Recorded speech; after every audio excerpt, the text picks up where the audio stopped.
কেনেকুৱা লাগিছে? প্ৰথমে মই নমস্কাৰ জনাইছোঁ। মই প্ৰথমে আমাৰ মাননীয় মুখ্যমন্ত্ৰী হেমন্ত বিশ্ব ডাঙৰীয়াক আজি এই মঞ্চৰ পৰা আন্তৰিক শুভেচ্ছা জ্ঞাপন কৰিছোঁ। আমাৰ বিধায়িকা মহোদয়ক সুমন হৰপ্ৰিয়া বাইদেউক আন্তৰিক শুভেচ্ছা জ্ঞাপন কৰিছোঁ। তেখেতে মোক ইয়াত এই অনুষ্ঠানটো উদ্বোধন কৰিব পঠোৱাৰ কাৰণে, আৰু নৰেন্দ্ৰ মোদীৰ সপোন যি আজি বাস্তৱিত হোৱাৰ কাৰণে তেখেতকো মই আন্তৰিক শুভেচ্ছা জ্ঞাপন কৰিছোঁ। আচলতে এই যি শোলেমাৰী অঞ্চলটো, এই অঞ্চলটো হাজোৰ পৰা প্ৰায় 15-20 কিলোমিটাৰ দূৰত, আৰু এই অঞ্চলটো বানপানী হ'লে বা বিভিন্ন ক্ষেত্ৰত এই অঞ্চলত পানীৰ যথেষ্ট অসুবিধা, খোৱা পানী নাপায়। আজি বিশ্বৰ নেক্সট যদি কিবা যুদ্ধ হ'বলগীয়া থাকে, পানীক লৈ যুদ্ধ হ'ব, আৰু সেই ক্ষেত্ৰত আজি বিশুদ্ধ খোৱা পানীৰ কাৰণে আজি মানুহে মানে বহু চিন্তা কৰিবলগীয়া আছে। কিন্তু নৰেন্দ্ৰ মোদীয়ে আজি ঘৰ মানুহৰ ঘৰত আৰু পানী দিয়াৰ যি সপোন আজি এই অঞ্চল চৰ অঞ্চলত আজি বাস্তৱিত হৈছে।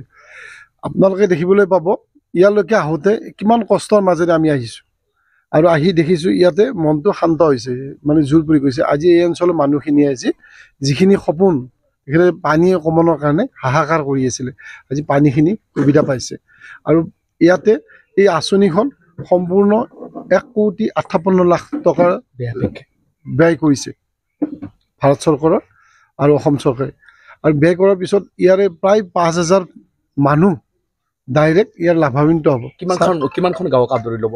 ইয়াতে প্ৰায় 8 কিলোমিটাৰ এৰিয়ালৈকে এই কামখিনি হ'ব, আৰু তাৰে ভিতৰত প্ৰায় এতিয়ালৈকে 350 ফেমিলি ডাইৰেক্ট পানীটো আজিৰ পৰা পাইছে।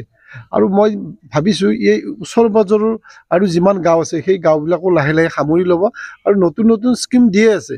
আমি এইটো নিশ্চিত যে ভাৰতীয় জনতা পাৰ্টীৰ নেতৃত্বত, নৰেন্দ্ৰ মোদীৰ নেতৃত্বত বিশুদ্ধ পানীৰ কাৰণে প্ৰতিটো মানুহে যাতে বিশুদ্ধ পানী পোৱাৰ যি সপোন সেইটো বাস্তৱিত হ'ব, আৰু কম দিনৰ ভিতৰতে এইটো বাস্তৱিত হ'ব। মই আকৌ এবাৰ ক'ব বিচাৰিছোঁ যে